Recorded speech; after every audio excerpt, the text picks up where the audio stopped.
Final blow, he says, "Oh, I'm tired." In this dry, flat tone. As if she wasn't even there. No affection, no apology, just nothing. And then comes the big symbolic act. He goes to the other bed. The other bed. He turns his back on her, walks across the room to this little twin bed in the corner, turns off the light, and leaves the actual marriage bed totally empty. I mean, that detail, the twin bed, it's not just distance, it's a statement. It's emotional segregation on the one night that's supposed to be about total union. It's the death of the partnership in that single action. And she's just left there, sitting in the dark, trying not to make a sound so she doesn't seem pathetic. That's her first act of self-preservation, isn't it? Trying to keep it together on the outside. It is, but she can't sleep.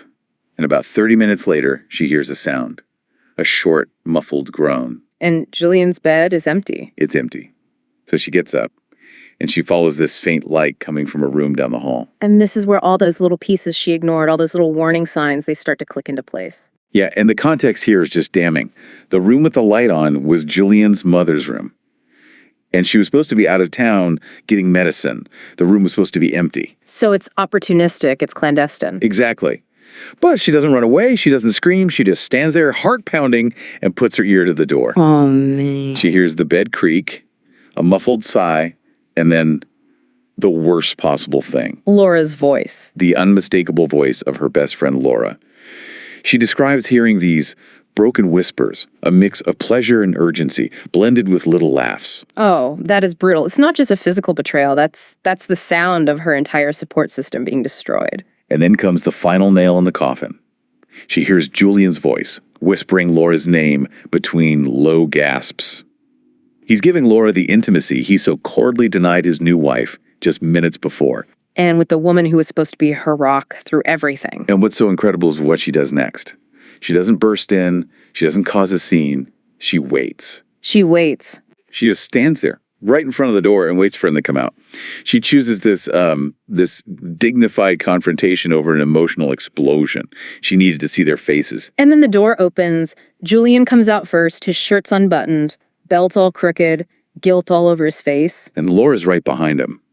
Hair a mess, makeup smeared, carrying her shoe. I mean, the evidence is just, it's undeniable. And he still tries to lie. Oh, yeah.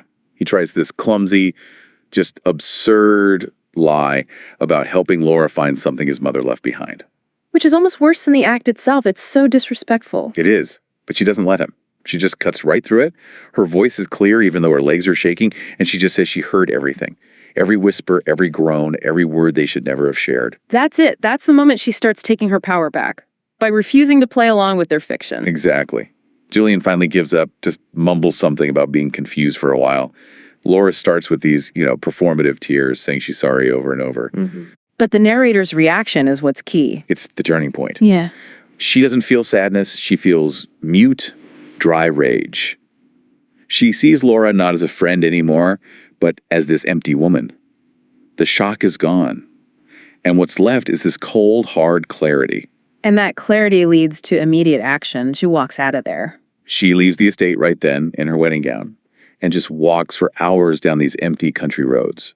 That image, the white dress dragging in the dirt, it's everything. It's the marriage becoming stained and discarded in real time. It's an incredible act of agency. Totally. She walks until dawn, and then she goes back. Not to cry or scream, but for one last thing. Public closure. Public final closure. She gets everyone, parents, in-laws, the whole wedding party together in the living room. And of course, Julian and Laura are nowhere to be found. Their absence is its own confession. And she stands there, and with this firm, clear voice, she tells everyone the truth, that they betrayed her without shame or regret. And she declares right then and there that she's annulling the marriage and she'll never see either of them again. No negotiation. No room for pity. Just a hard, clean break. And, her dad gives her this firm hug of approval. Her mother-in-law is sobbing in shame. The truth is just accepted. Because she delivered it with such power, she didn't wait around to reflect. She filed for divorce immediately. Okay, so let's shift now, because this is the most important part of this whole deep dive, moving from the trauma of it all to the triumph. Yes, this is where she consciously moves from being a victim to being the agent of her own life. And it's not about revenge. It's about this irreversible internal reconstruction. And she does it in such a smart way. She throws herself into her work. Right. Her business. She methodically plans an expansion. She opens a second store, then a third. This isn't just a distraction. It's her building a tangible, independent identity for herself. And it pays off. The source says that within a year, her name starts to resonate in the industry with respect and admiration. She's literally building her independence with her own two hands. And her career success becomes this external proof of her internal healing, her stability. Which is such a stark contrast to what happens with Julian and Laura. Oh, completely. They move in together right away, running on the fumes of that forbidden passion. But the thing is, when your relationship is built on destroying something else, it has no foundation. There's no trust, no honesty. None of the things you actually need to survive day-to-day life. And very quickly, that passion just turns into routine, distrust, and blame. Neighbors hear them fighting all the time. The flame just burns out and leaves nothing behind. Exactly. And Julian, because he has no real character, he just repeats the pattern. He cheats on Laura with a younger woman and then just disappears. Leaves a note. Of course he does. The source nails it. It says their connection was never love. It was just ego and a whim. It was a rebellion that couldn't survive reality. So Laura's just left with nothing. Alone. Devastated. No partner, and all her old friends have, quite rightly, turned their backs on her. Her whole world, which she sacrificed for him, just crumbled like a sandcastle. So the contrast is the whole lesson here. She builds from within and finds success. They chase this external thrill and just end up with pain and isolation. She gained freedom. They got stuck in a cycle of their own making. So fast forward 3 years, the narrator is doing well. She's serene, she's successful, she's whole. And that's when Daniel Jackson walks into her life. And this new relationship is so important because of what it isn't. It's not dramatic. Daniel speaks with quiet confidence. He listens, and he gives her peace, not crazy passion. And that's such a key distinction for you to think about. We're so often taught to romanticize that crazy passion, right? The fireworks. Julian was fireworks. Daniel is constancy. Their relationship is built on sincere talks, mutual respect. There's no urgency. He's patient. He shows her that, you can love without destroying, without lying. He respected the boundaries that she had built. Exactly. But her healing isn't truly complete until the final test, which of course comes from Julian. He senses that she's happy. And he can't stand it. He can't. He messages her, full in this fake nostalgia, just trying to get a reaction, trying to hurt her, and she just doesn't respond. That silence is her strength. But he doesn't give up there. He shows up at her store. Unannounced. He looks terrible, thin and defeated, and he says he needs closure, that he made a mistake. He wants her to validate his own misery. And her reaction is just, it's the ultimate proof that she's healed. It's perfect. The source says she listens with no emotion. It describes it as listening to rain behind a closed window. The sound is there, but it can't get in. It has no power over her. The old Julian is just gone. She tells him firmly that he has no more power over her and she doesn't want to see him again. It's not angry, it's just indifferent. And he leaves, totally defeated. He realizes he didn't lose her in a fight. He lost her when she just stopped caring. And the feeling she has afterward isn't triumph or excitement. No. It was just a sense of calm. She's not a victim anymore. She's not even a survivor. She's just whole, peaceful, at peace. And that really brings us to the big takeaway from this whole story. True love, it seems, isn't about finding the perfect person. It's about becoming the person who doesn't need to be saved. The strongest love is the one you have for your own self-worth. So if we bring this back to the core mission here, the message is that pain, yes, it breaks you, but it also rebuilds you as more aware, more you. Her choice to walk out in that dirty dress was the first choice of the new woman she was becoming. It was dignity over despair. And she keeps a little box of memories, the dried flowers and photos, not to torture herself, but as proof, as a physical reminder of how far she's come, a testament to the strength she once confused with weakness. This whole deep dive really challenges that classic fairy tale narrative, doesn't it? It proves that a truly happy ending isn't loud. It's not dramatic. It's quiet, it's consistent, and it's self-assured. So what does this all mean for you? I want you to consider the narrator's final conclusion, her new definition of success. She says, peace doesn't sound like fireworks. It sounds like shared silence, mutual respect, and knowing that nothing is missing. So the question to leave you with is this. What external fireworks, what sources of drama and high intensity are you maybe confusing with real internal peace in your own life? That's the thought worth holding on to. Let's get into this. I want you to Just for a second, picture the absolute perfect wedding. Hmm. We're talking a beautiful, elegant estate in Virginia, string lights everywhere, these gorgeous old trees. It's intimate. It is the definition of a storybook wedding. And at the center of that story are two people. Julian, the groom, who she sees as, her life partner, the father of her kids. The one. The one. And then there's Laura Jenkins, the maid of honor, her soul sister, the only person who she believed knew every corner of her heart.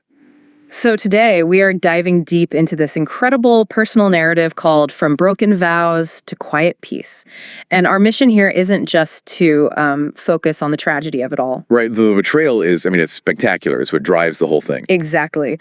But what we want to do is analyze it as a kind of blueprint for recovery, for rebuilding yourself after something like this. We're looking for those specific moments, those turning points where she chose power over just, sitting in the anguish. That's it. The setup is what makes it all so powerful. The total trust she had in these two specific people is what makes the collapse so awful, but it's also what makes her recovery so instructive for us. You have these two pillars, Julian and Laura, and they're just completely demolished in an instant. Which forces this immediate total internal rebuild. There's no other option. So let's set that scene. They'd rented this whole stately manor for the weekend. So it's this little bubble, this world created just for their celebration. She talks about the harmony, the music, the elegance, everything was just right. Which just makes the cracks when they start to show that much more jarring. And they show up early, during the ceremony. Yes. Yeah. And this part is fascinating because it shows how we rationalize things. She remembers Julian's eyes just glistening as she's walking down the aisle, the perfect picture of commitment. But the second he says, "I do," she says his expression just dimmed. Wow. The very moment it becomes real. Precisely. And what does she do? She explains it away. It's just nerves. It's the weight of the moment. We build these convenient stories to protect the ideal we're so invested in. And it happens again later at the party. Right. She sees him laughing with people, but she notices his smile didn't reach his eyes. There's this strange silence in his gaze, she calls it. And again, she blames herself. She thinks, I'm just being too sensitive. It's that universal voice we use to silence our own intuition. Exactly. When the truth is just too big, too scary to face. And then that illusion is just completely shattered in the bridal suite. The room is perfect. She's full of excitement for what's supposed to be this, monumental night. But Julian's actions are just chilling. They're so mechanical. And he puts his watch on the nightstand. He takes off his shoes. He never even looks at her and just lets out this heavy sigh. It's the total weaponization of anticlimax. It is. He's rejecting her without saying a single mean word. So she goes to hug him, and he just delivers this final blow. He says, "Oh, I'm tired." In this dry, flat tone. As if she wasn't even there. No affection, no apology, just nothing.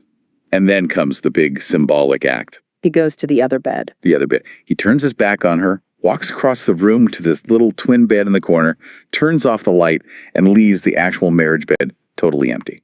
I mean, that detail, the twin bed, it's not just distance, it's a statement. It's emotional segregation on the one night that's supposed to be about total union. It's the death of the partnership in that single action. And she's just left there, sitting in the dark, trying not to make a sound so she doesn't seem pathetic. That's her first act of self-preservation, isn't it? Trying to keep it together on the outside. It is, but she can't sleep. And about 30 minutes later, she hears a sound. A short, muffled groan. And Julian's bed is empty. It's empty. So she gets up, and she follows this faint light coming from a room down the hall.